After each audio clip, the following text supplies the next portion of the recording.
അപ്പോൾ പ്രിയപ്പെട്ട പ്രേക്ഷകരെ, എന്നാൽ ഒരുപാട് പേരെ ചുറ്റിച്ചുകൊണ്ടിരിക്കുന്ന ഒരു സംവിധാനത്തെ ഇപ്പോൾ ചുറ്റിച്ചുകൊണ്ടിരിക്കുകയാണ് വിജിലൻസ്. ഞാൻ പറഞ്ഞത് ആരെക്കുറിച്ചാണെന്ന് പ്രേക്ഷകർക്ക് മനസ്സിലായി കാണുമല്ലോ. എൻഫോഴ്സ്മെന്റ് ഡയറക്ടറേറ്റ് ED ഉദ്യോഗസ്ഥർ പ്രതിയായ വിജിലൻസ് കേസിനെ കുറിച്ചാണ് ഞാൻ പറഞ്ഞത്. ED ഉദ്യോഗസ്ഥർ പ്രതിയായ വിജിലൻസ് കേസിൽ ഇടനിലക്കാരനായ ചാർട്ടേഡ് അക്കൗണ്ടന്റ് രഞ്ജിത്ത് വാര്യരുടെ വീട്ടിൽ നിന്ന് നിർണായകമായ ഡയറി പിടിച്ചെടുത്തു. ED സമൻസ് അയച്ച പലരുടെയും വിവരങ്ങൾ ഡയറിയിലുണ്ട്. അതേസമയം ED ഉദ്യോഗസ്ഥർക്കെതിരെ ഉയർന്ന ആരോപണത്തിൽ പരാതിയുമായി കൂടുതൽ പേരും രംഗത്തെത്തി. ഇതുവരെ 5 പേരാണ് പരാതിയുമായി വിജിലൻസിനെ സമീപിച്ചത്. കേസ് ഒത്തുതീർപ്പാക്കാൻ പണം നൽകിയവരിൽ സ്വർണ്ണക്കടത്തുകാരും തിരുവനന്തപുരത്തെ ക്വാറി ഉടമകളും ഒക്കെ ഉൾപ്പെടുന്നുണ്ട്. കേസിൽ അന്വേഷണം വ്യാപിപ്പിക്കാൻ തയ്യാറെടുക്കുകയാണ് വിജിലൻസ്. S. ശരൺ കൂടുതൽ വിവരങ്ങളുമായി പ്രേക്ഷകർക്കൊപ്പം. ഒപ്പം R. റോഷിപാലുമുണ്ട്. ആദ്യം ഞാൻ ശരണിലേക്ക് പോകുന്നു. Sharan, very good morning. Sharan, ഈ കടുവയെ പിടിച്ച കിടുവ എന്നൊക്കെ നമ്മൾ കേട്ടിട്ടേ ഉള്ളൂ. EDയെ പിടിച്ച വിജിലൻസ് എന്ന നിലയിലാണോ കാര്യങ്ങളുടെ പോക്ക്? പിടിച്ചെടുത്ത ഡയറിയിൽ EDയെ കുരുക്കാൻ പാകത്തിലുള്ള തെളിവുകളുണ്ടോ? S. ശരൺ, നമുക്ക് ലഭിക്കുന്ന വിവരങ്ങൾ എന്തൊക്കെയാണ്?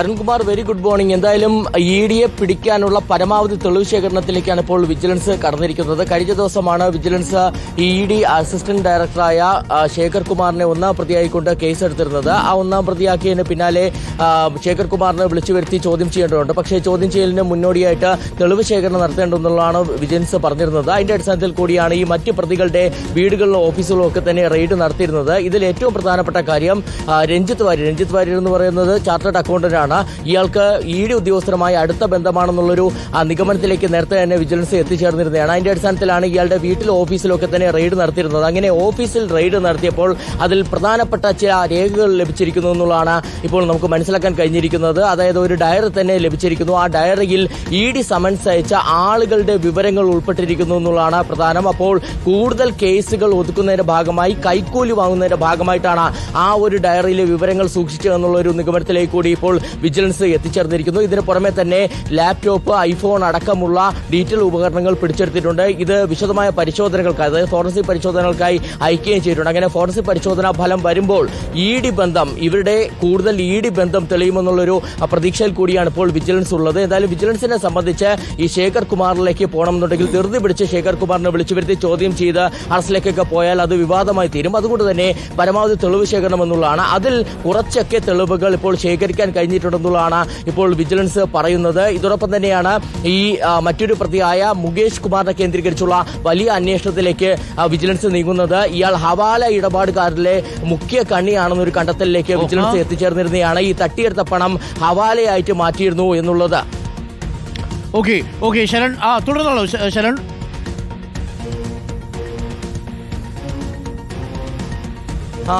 അരുൺകുമാർ, അതായത് ഇയാൾക്ക് ഹവാല ഇടപാടുകൾ ഉണ്ടെന്നുള്ളൊരു നിഗമനത്തിലേക്ക് കൂടിയാണ് വിജിലൻസ് എത്തിച്ചേർന്നിരുന്നത്. അത് സംബന്ധിച്ചുള്ള ചില രേഖകളൊക്കെ ലഭിക്കുകയും ചെയ്തിരുന്നു. എന്തായാലും ഇതിൽ ഹവാല പണം, അതായത് തട്ടിയെടുത്ത പണം എവിടേക്കൊക്കെയാണ് കടത്തിയെന്നുള്ള കാര്യത്തിൽ വ്യക്തത വരുത്താനുള്ള അന്വേഷണവും വിജിലൻസിന്റെ ഭാഗത്തു നിന്ന് തുടരുകയാണ്. എന്തായാലും ഈ 3 പ്രതികൾ, കഴിഞ്ഞ ദിവസം കസ്റ്റഡിയിൽ വാങ്ങിയ 3 പ്രതികളുടെ വിശദമായ ചോദ്യം ചെയ്യൽ തുടരുകയാണ്. വിജിലൻസ് SP ആയ S. ശശിധരന്റെ നേതൃത്വത്തിൽ 2 DYSPമാർ അടങ്ങുന്ന സംഘമാണ് ഇവരെ വിശദമായി തന്നെ ചോദ്യം ചെയ്യുന്നത്.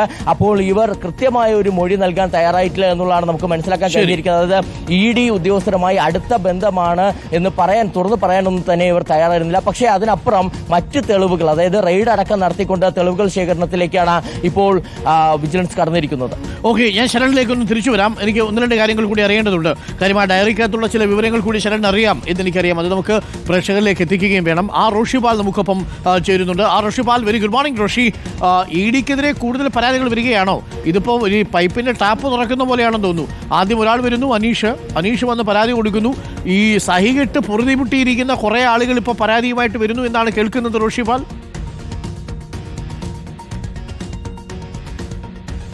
Very good morning doctor Arunkumar. EDക്കെതിരെ നിരവധി പേർ വിജിലൻസിനെ സമീപിക്കുന്നുണ്ട്. നിലവിൽ 5 പേരാണ് പരാതിയുമായി സമീപിച്ചത് എന്ന് വിജിലൻസ് ആസ്ഥാനത്ത് നമുക്ക് ലഭിക്കുന്ന വിവരം. അതിൽ സ്വർണ്ണക്കടത്തുകാരുണ്ട്, ഒപ്പം ക്വാറി മുതലാളിമാരുണ്ട്. അങ്ങനെ തുടങ്ങിയ നിരവധി പേർ. ഇവരൊക്കെ ED സമൻസ് ലഭിക്കുകയും ED ഓഫീസിൽ ഹാജരാവുകയും ചെയ്യും. ആദ്യഘട്ടത്തിൽ ഹാജരായി പിന്നീട് 2ാം ഘട്ടത്തിൽ വിളിപ്പിക്കുന്ന സമയത്തൊക്കെയാണ് ഇടനിലക്കാർ ഈ ED കേസിൽ കുടുങ്ങുന്നവരെ ലക്ഷ്യമിട്ട് സമീപിക്കുന്നത്. അതിൽ പലരും പണം നൽകിയതാണ് ഏറ്റവും പ്രധാനപ്പെട്ട കാര്യം. കേസ് ഒത്തുതീർപ്പിന് വേണ്ടി പണം നൽകിയവർ സ്വർണ്ണക്കടത്തുകാരും ഈ കോറി മുതലാളിമാരും ഒക്കെയുണ്ട്. അവരുടെ എല്ലാം കേസുകൾ ഒത്തുതീർക്കപ്പെട്ടില്ല, എന്നാലും പണം അവർ കൈമാറിയിട്ടുണ്ട് എന്ന് സ്ഥിരീകരിച്ചു. ഇനിയും ഒട്ടേറെ പേർ പരാതിയുമായി വരാൻ സാധ്യതയുണ്ടെന്ന് വിജിലൻസ് പ്രതീക്ഷിക്കുന്നുണ്ട്. പക്ഷേ ഒത്തുതീർപ്പായവർ പരാതിയുമായി മുന്നോട്ട് പോകാനുള്ള സാധ്യത വളരെ കുറവാണ്. ഏതായാലും ED ഉദ്യോഗസ്ഥന്മാർക്കെതിരെയുള്ള തെളിവുകൾ ശേഖരിക്കുകയാണ്, പരമാവധി തെളിവുകൾ ശേഖരിക്കുകയാണ് വിജിലൻസ് സംഘം. കാരണം ഇത് വളരെ തന്ത്രപരമായാണ് ഇവർ ഇടനിലക്കാരെ ഉപയോഗിച്ച് പണം വാങ്ങിയിട്ടുള്ളത് എന്ന വിലയിരുത്തലാണ് ഇപ്പോൾ വിജിലൻസിനുള്ളത്. മാത്രവുമല്ല, ഇവർ നേരിട്ട് ഇതിൽ ഭാഗമാണോ എന്ന് തെളിയിക്കുക അത്ര എളുപ്പമാവുകയുമില്ല. ഇടനിലക്കാരും ED ഉദ്യോഗസ്ഥന്മാരുള്ള ബന്ധം തെളിയിക്കണം. അവർ വാട്സപ്പ് കോൾ വഴിയാകാം അവർ സംസാരിച്ചിട്ടുണ്ടാവുക എന്ന നിഗമനത്തിലാണ് പോലീസ് ഉള്ളത്. മാത്രവുമല്ല, ഇവർ നേരിട്ട് അക്കൗണ്ടിലേക്ക് പണം വാങ്ങിയിട്ടില്ല, മറ്റൊരാളുടെ അക്കൗണ്ടിലേക്ക് പണം വാങ്ങി അത് ഇവരുടെ കൈവശം എത്തിയെന്ന് തെളിയിക്കണം. അങ്ങനെ വിജിലൻസിനെ സംബന്ധിച്ചിടത്തോളം ED ഉദ്യോഗസ്ഥന്മാർക്കെതിരെ തെളിവ് ശേഖരിക്കുക അത്ര എളുപ്പമല്ല. അതുകൊണ്ടാണ് നേരിട്ട് ED ഉദ്യോഗസ്ഥന്മാരെ ചോദ്യം ചെയ്യാൻ വിളിപ്പിക്കാത്തത്. എന്തായാലും അതിൽ ഈ സ്വർണ്ണക്കടക്കാരുണ്ട്, ചില കോറി ഉടമകളൊക്കെ ഉണ്ട് എന്നാണ് നമ്മൾ മനസ്സിലാക്കുന്നത് എന്നാണ് റോഷി പറയുന്നത്. റോഷി, ഞാൻ തിരിച്ചു വരാം. എനിക്ക് ഒന്ന് ശരണിലേക്ക് കൂടി പോകണം. ശരൺ, ഞാൻ ഈ പേര് എവിടെയോ കേട്ടിട്ടുണ്ടെന്ന് ആലോചിക്കായിരുന്നു. ഡെപ്യൂട്ടി ഡയറക്ടറായ വിനോദ് കുമാർ, അതേപോലെ അഡീഷണൽ ഡയറക്ടറായ ശേഖർ കുമാർ, ഇവരുടെയൊക്കെ നേതൃത്വത്തിലുള്ള സംഘമല്ലേ ഈ കൊടകര കുഴൽപ്പണക്കേസും അന്വേഷിച്ചത്? അതായത് കൊടകര കുഴൽപ്പണക്കേസ് അന്വേഷിച്ച അതേ ടീമിനെതിരെയായിട്ടാണ് ഇപ്പോൾ ഈ വിജിലൻസ് കേസും വന്നിരിക്കുന്നത് എന്നാണ് നമ്മൾ മനസ്സിലാക്കുന്നത്. അതൊരു വശത്ത് നിൽക്കുന്നു. എന്തായാലും ഇത് വിജിലൻസ് ED പോരാട്ടത്തിലേക്ക് പോകുമോ? ഇപ്പോൾ ആഭ്യന്തര വകുപ്പ് തന്നെ എനിക്ക് തോന്നുന്നു ഇതിൽ ഇടപെട്ടിട്ടുണ്ട് എന്നാണ് മനസ്സിലാക്കുന്നത്. അത് EDയുടെ ആഭ്യന്തര അന്വേഷണവും ഈ വിഷയത്തിൽ നടക്കാൻ സാധ്യതയുണ്ട് അല്ലേ?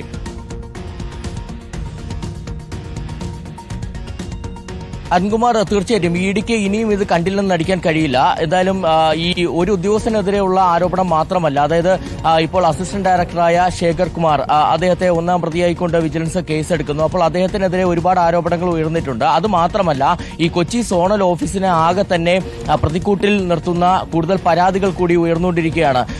അരുൺകുമാറിന്റെ ശ്രദ്ധയിൽപ്പെട്ടിട്ടുണ്ട്. അതായത് കഴിഞ്ഞ ദിവസം ഇത്തരത്തിൽ ഈ കേസ് രജിസ്റ്റർ ചെയ്യുന്നതിന് പിന്നാലെ തന്നെ കൊല്ലത്തുള്ള ഒരു ബിഷപ്പും സമാനമായ ആരോപണവുമായി രംഗത്തെത്തിയിരുന്നു. അങ്ങനെ കൂടുതൽ ആളുകൾ ED ഉദ്യോഗസ്ഥർക്കെതിരെ ആരോപണം ഉന്നയിക്കുന്നു. കേസ് ഒത്തുതീർപ്പാക്കാനുള്ള ശ്രമങ്ങളൊക്കെ പലരും വഴി നടന്നു എന്നുള്ള ആരോപണങ്ങളാണ് അവരുടെ ഭാഗത്തുനിന്ന് ഉയർന്നിരുന്നത്. അപ്പോൾ സ്വാഭാവികമായിട്ടും ഈ കൂടുതൽ ED ഉദ്യോഗസ്ഥരിലേക്ക് കൂടി അന്വേഷണം വരുന്ന സാഹചര്യത്തിൽ കൂടിയാണ് ആഭ്യന്തര അന്വേഷണം പ്രഖ്യാപിച്ചിരുന്നത്. കഴിഞ്ഞ ദിവസമാണ് ED ഡയറക്ടർ ഇത് സംബന്ധിച്ചുള്ള റിപ്പോർട്ട് കൊച്ചി സോണൽ ഓഫീസിനോട് തേടിയിരിക്കുന്നത്. കൊച്ചി സോണൽ ഓഫീസിന്റെ ചുമതലക്കാരനെന്ന് പറയുന്നത് അഡീഷണൽ ഡയറക്ടറാണ്. അദ്ദേഹമാണ് ഈ റിപ്പോർട്ട് തയ്യാറാക്കുന്നത്.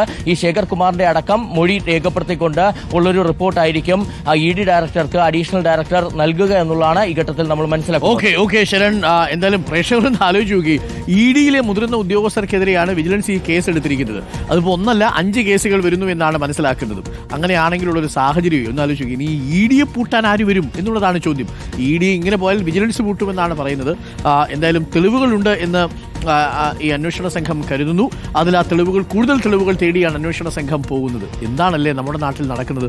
കൊടകര കുഴൽപ്പണക്കേസ് അന്വേഷിച്ച യൂണിറ്റിനെതിരെയാണ് ആരോപണം വന്നിരിക്കുന്നതെന്നാണ് ഞാൻ മനസ്സിലാക്കുന്നത്. നമുക്ക് അത് സ്ഥിരീകരിക്കാറായിട്ടില്ല. അങ്ങനെയാണെങ്കിൽ അവിടെ എന്തായിരിക്കും നടന്നിട്ടുണ്ടാവുക? മറ്റ് കേസുകളിലേക്ക് എന്തായിരിക്കും നടന്നിട്ടുണ്ടാവുക? എത്രയെത്ര പൈസയായിരിക്കുമല്ലേ ഇങ്ങനെ ഒഴുകിയിട്ടുണ്ടാവുക? നമ്മുടെ നാട്ടിലൊക്കെ എന്തൊക്കെയാണ് നടക്കുന്നതല്ലേ? EDക്കെതിരെ എന്തായാലും ദേശാഭിമാനി ഇന്ന് ഇപ്പോൾ എഡിറ്റോറിയൽ എഴുതിയിട്ടുണ്ട്. തുറന്നു കാട്ടുന്നത് EDയുടെ അഴിമതി മുഖമെന്ന തലക്കെട്ടോടെയാണ് എഡിറ്റോറിയൽ. കേന്ദ്ര സർക്കാർ രാഷ്ട്രീയ വേട്ടയ്ക്കും BJPയും ചില ഉദ്യോഗസ്ഥരും സാമ്പത്തിക കൊള്ളയ്ക്കും ആയുധമാക്കുന്ന EDയുടെ അഴിമതി മുഖം വ്യക്തമാക്കുന്ന വിവരങ്ങളാണ് പുറത്തുവരുന്നതെന്നും ദേശാഭിമാനി വ്യക്തമാക്കിയിട്ടുണ്ട്. ദേശാഭിമാനിയുടെ എഡിറ്റോറിയൽ കൃത്യസമയത്തിന് വെച്ചൊരു താങ്ങ് താങ്ങിയിട്ടുണ്ട് EDക്കെതിരെ. ഈ തുറന്ന് കാട്ടപ്പെടുന്നത് EDയുടെ അഴിമതി മുഖം എന്നാണ് ദേശാഭിമാനിയുടെ എഡിറ്റോറിയലിൽ പറയുന്നത്. അപ്പോൾ ചുരുക്കത്തിൽ ഇതൊക്കെ പണ്ടേ കേട്ടുകേൾവി ഉണ്ടായിരുന്നു, ഇത്തരത്തിലുള്ള ഭീഷണിപ്പെടുത്തലൊക്കെ ഉണ്ടായിരുന്നു എന്നുള്ളത്. ഇതിപ്പോൾ പുറത്തു വരുന്ന 2 കോടിയൊക്കെയാണ് ചോദിക്കുന്നത്. ഒന്ന് ആലോചിച്ച് നോക്കി. എറണാകുളത്തെയൊക്കെ കോർപ്പറേഷനിലേക്ക് ചില ഉദ്യോഗസ്ഥർ പ്രത്യേകിച്ച് പിടിയിലാകുന്ന സമയത്തൊക്കെ നമ്മൾ കണ്ടിട്ടുണ്ട്. 65,000 രൂപ എന്നൊക്കെ പറഞ്ഞപ്പോൾ അതൊരു വലിയ തുകയായിട്ട് നമുക്ക് തോന്നി. അപ്പോൾ ED ഉദ്യോഗസ്ഥർ കേസ് ഒതുക്കി തീർക്കണോ 2 കോടി വേണം എന്നാണ് പറഞ്ഞിരിക്കുന്നത്. 200 ലക്ഷം രൂപയും ഒന്ന് ആലോചിച്ച് നോക്കി. അഴിമതിയൊക്കെ എവിടെ പോയി നിൽക്കുന്നു എന്നുള്ളതാണ്.